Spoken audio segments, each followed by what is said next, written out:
Working on this early Bronco, and as we are reassembling and putting it all back together, we notice there's a leak around the rear axle. So we pulled the rear axle out.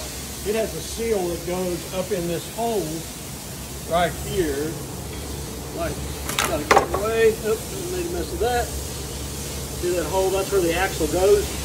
It goes back over to that pumpkin right there and connects to the gears. So now we're wondering why that thing's leaking, and we pulled the seal out. That's the seal that keeps the lubricant that you see in this pan from leaking out. We slid it over the axle. Pick that up there. And you can see this is the axle surface where that seal rides. You can see that little line right there where the seal fits, but look how loose this seal is. Man, that wouldn't seal anything. So we're going to have to get a brand new or good used axle to put back in this rear end in order to keep it from leaking. If you need more information, go to my website, wilsonauto.com.